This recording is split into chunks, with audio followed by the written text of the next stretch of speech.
Hey there, I'm Hillary. I'm the mama behind Baby Settler.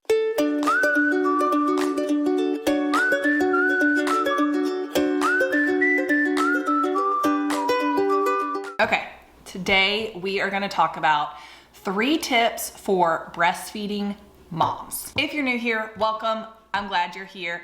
I hope you find the information here supportive and encouraging. If you do, hit that subscribe button and turn the bell notification on so that you know when my new videos go live. Okay, let's get started. Okay, first tip, feed on cue. A lot of times I see parents in the hospital, the nurses are telling them feed on cue, you need to feed on cue. And then we go and write on the board, feed your baby every 3 hours. So that is a little bit confusing because we're telling you to feed on cue, but then we're telling you you need to feed your baby every 3 hours. Feeding on cue literally means feeding your baby on cue. Anywhere between every 1 to 4 hours in those first couple weeks of life. They're not all gonna feed every 3 hours, and you're not gonna see this kind of structured routine where they're feeding, every 3 hours on the dot. I fed my baby at 6 a.m. I'm gonna feed him at 9 a.m. and then I'm gonna feed him at 12 p.m. That is not how it works. And if you're trying to stick to a strict schedule like that, especially in those first 2 weeks of life, when your breast milk is starting to transition and come in, you're not gonna be successful with breastfeeding. You're gonna end up finding that your baby is super sleepy and doesn't wanna wake for feeds, maybe at that 3 hour mark because they're in a deep sleep and they just don't wanna wake up to feed at that point. Or you're gonna find that your baby is hungry at 2 hours and you've delayed that feeding to closer to the 3 hour mark, and then you get to 3 hours and your baby has kind of been hungry for the last hour, in and out of sleep, but didn't really get a good pocket of sleep between feedings. So then they wake up and they're hangry, but they're too tired to really feed effectively and efficiently at the breast because they've kind of been in this restless sleep for the last 45 minutes trying to be held off for this next feeding. So they do a little snack feed, they feed for maybe 5 minutes, fall asleep, and then wake up again in 10 minutes because they didn't take a full feeding. So that's one thing that can happen. The other thing that can happen is when we're delaying our baby for feed. So in that first 2 weeks of life, and I talk about this more in my Breastfeeding Made Simple course where I talk about supply and demand and how, your milk transitioning coming in, what you can expect. But here I want to tell you, in that first 2 weeks of life, you're in the transitional stage of breast milk production.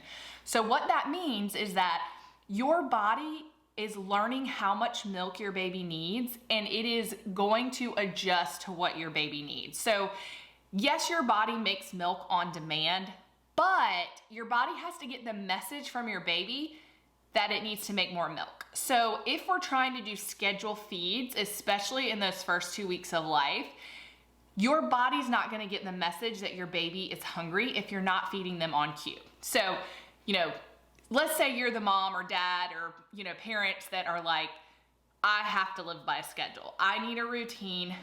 I have been there. Over 9 years ago when I had my first baby, before I even had my baby, I was like, we are having a schedule. I'm getting 12 hours of sleep at night. This is gonna happen. Let me tell you something. The methods and suggestions that were out there back then were not helpful. They completely sabotaged my breastfeeding journey. And even when I quit breastfeeding, because if I want to sleep at night, breastfeeding and sleeping through the night are mutually exclusive is what I thought. That is not the case. You just have to understand how to feed on cue and kind of establish this routine. So I'm not sitting here telling you that you have to be an open buffet for your baby to constantly have access to your breast to be able to breastfeed. I'm talking about in the first 2 weeks of life and, throughout infancy, feeding on cue, but helping your baby kind of organize those feeds where they're feeding and then they're having a teeny tiny period of wake windows. Depending on their age, they get longer as they get older. Then they're having a good restful pocket of sleep between feeds, and then you're starting the next feed when they wake up. That is what I mean about feeding on cue, and that's really important to establish your supply and also make sure that your supply stays in tune with what your baby needs. Next tip, you've got to understand how your supply works in relation to your baby's routine. For breastfeeding moms, you really have to understand how your supply fluctuates throughout the day. Let's talk about a 3-month-old baby. So in my Babies Made Simple course, I give you a routine that you can start at 2 weeks and it carries you through to the first 18 months of your baby's life. But 3 months is about the time where I generally see babies that have taken my course or babies that I've helped with consults start to extend into 10 to 12 hours of nighttime sleep, of uninterrupted sleep. To get there, we've done frequent feeds through the day. We've really let the baby kind of feed on cue through the day, do some close together feedings at night. But what generally happens is that when you make that transition to 8, 9, 10, 12 hours of overnight sleep, your baby has to start feeding more frequently during the day to make up for those missed feeds at night. Let's say that your baby was feeding 7 times in a 24-hour window. So 5 or 6 of those feedings were happening during the daytime hours, and then 1 or 2 of them was happening overnight.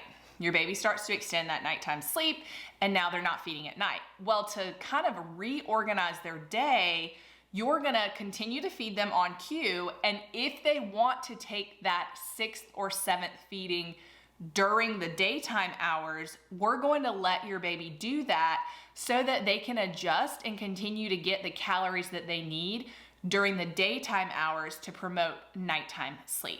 Where the issue is moms not understanding how your supply works. So your supply in the morning feeds is going to be a lot more than in the afternoon and early evening. So the way that our hormones work, you have higher levels of prolactin, of the hormone prolactin, in the early morning hours. So that's also why our babies feed frequently when they're newborns in the early morning hours, because that's where we get the best bang for our buck related to hormones. So it's amazing how our bodies are made. Your baby, let's just say that your baby sleeps 10 hours, 12 hours at night in their first feed, which I like to refer to as the anchor feed. That first anchor feed is the foundation of your routine. So if you're feeding your baby at 7 a.m. and they've just slept for 8, 9, 10 hours, 12 hours at night, that first feed of the morning is gonna be huge. They're gonna transfer a lot of milk. It's gonna probably be one of their biggest feeds of the day. And then they'll take a morning nap, and then that next morning feed is also gonna be a big feed. And then throughout the day, it slowly kind of trends down. Your baby is gonna take in that larger volume in the first half of the day, and then as your supply trends down a little bit in the afternoon, a lot of babies will do kind of some cluster feeding in the afternoon and evening because number one, supply in the early afternoon, evening hours is gonna be lower than it is throughout the rest of the day. Your breast milk is probably higher in fat. If you're a pumping mom, you probably notice that you pump a lot more milk in the morning than you do at 3 or 5 o'clock in the afternoon. And potentially if you looked at the difference in the milk, you've got milk that looks like it's higher in fat at the end of the day and more higher in water content in the beginning of the day. You can't expect your baby to be taking 6 ounces from the breast at 5 p.m. because you probably don't necessarily have 6 ounces of milk at 5 p.m. If your baby kept nursing and nursing, your body would keep making that milk, and that's why some babies do cluster feed in the evenings. If mom's, had a stressful day, or if she kind of has a dip in supply in the afternoons, babies keep nursing to keep telling our body to make milk. But generally, they're gonna feed at closer intervals in the evening hours to be able to make up for those missed nighttime feeds. And the final tip I have for you is take breastfeeding day by day.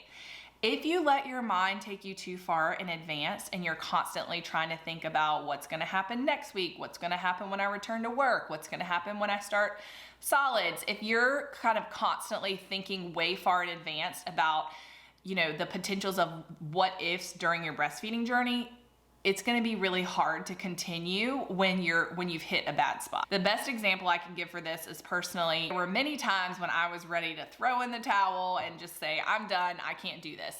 Don't quit on a bad day. Wait until tomorrow. Even if you decide that tomorrow you wanna stop breastfeeding or pumping, that is fine. It's totally fine to stop when you're ready to stop, but you don't want to let your emotions pressure you into a decision that you're going to regret. And if you haven't subscribed yet, hit that subscribe button and help support me to be able to keep supporting you with free education.